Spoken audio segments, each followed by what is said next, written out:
歡迎大家嚟到浸會大學國際學院副學士課程嘅課程講座。我係黃家順博士，係財務管理專修嘅學術統籌主任。咁香港咧作為一個國際金融中心啦，咁其實有啲咩嘢係讀啲乜嘢比較好呢？咁財務管理咧，相信係一個唔錯嘅選擇。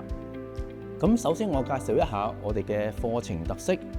我哋嘅課程會培育學生喺金融、經濟、會計、投資同埋財務策劃呢4方面嘅知識。仲有我哋會裝備同學繼續進修金融或者商業嘅相關嘅學士課程，例如金融學、經濟學、會計學、市場學或者係人力資源管理學等等，甚至係長遠嚟講幫助同學投身金融行業發展。咁同埋咧，我哋嘅課程咧亦都係非常之實用，對於個人投資啦、貸款選擇、稅務規劃或者係退休計劃等等，所學嘅嘢係會畢生受用嘅。好啦，跟住想介紹一下我哋呢個課程嘅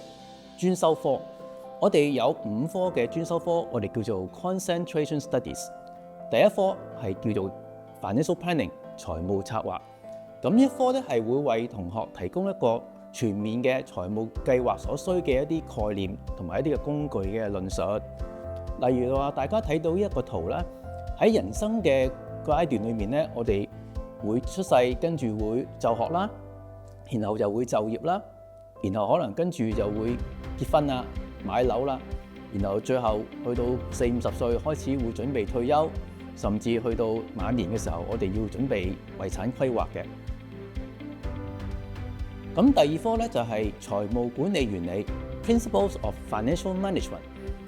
咁呢科咧係會裝備同學具備有效管理財務資源同埋作出明智財務決策以及分析財務數據所需嘅知識。例如話，我哋分析一間公司嘅財務狀況咧，我哋會睇一啲嘅指標啦，包括 Net Profit Margin、Gross Profit Margin， 即係話一啲淨利潤以及佢嘅毛利率。亦都可能會分析一下佢嘅 revenue growth， 即係佢個營業額嘅增長嘅狀況。咁另外一科咧就係投資管理 investment management。咁呢科係會為同學提供證券同埋投資組合分析嘅一啲理論，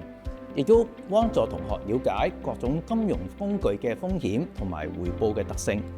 咁例如話，呢個圖裏面咧睇到我哋會有唔同嘅投資工具啦。包括 bonds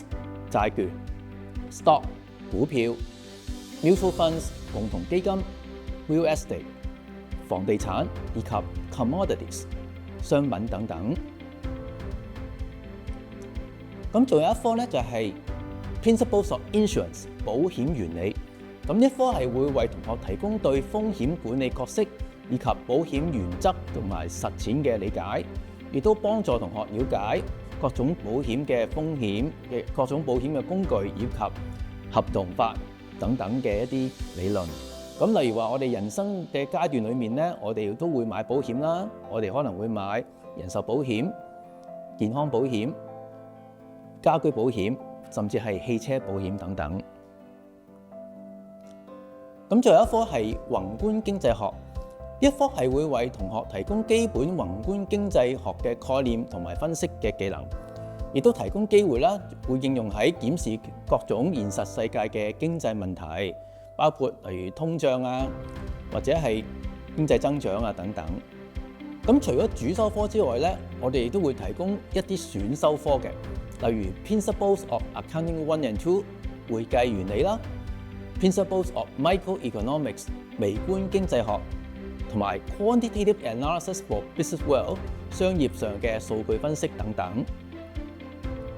咁喺就業機會方面咧，根據瑞銀嘅一個調查啦，香港喺幾年後或者會取代瑞士成為全球頂尖嘅財富管理中心。而最近多間外資大行咧，亦都想增加本地私人銀行同埋財富管理員工，以應付龐大嘅內地富豪需求。咁除咗財富管理之外咧，同學亦都可以投身呢個銀行業啦、證券業啦、資產管理業、財務策劃以及風險分析以及投資研究等等。關於升學嘅情況亦都幾好嘅。我哋個同學咧亦都會修讀本地或者海外大學嘅課程啦，例如香港浸會大學嘅政府資助或者係自資課程啦，亦都有同學去中大、科大、城大、理大或者係嶺南等等，甚至以往亦都有同學去海外升學啦，例如去英國、美國或者係澳洲嘅。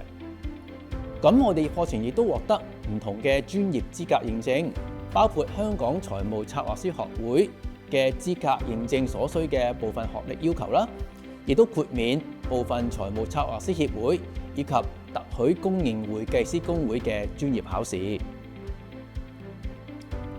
咁我哋亦都有學生活動啦，當然啊，我哋有一啲投資講座啦、比賽啦，以及我哋會安排同學會去唔同嘅地方參觀嘅。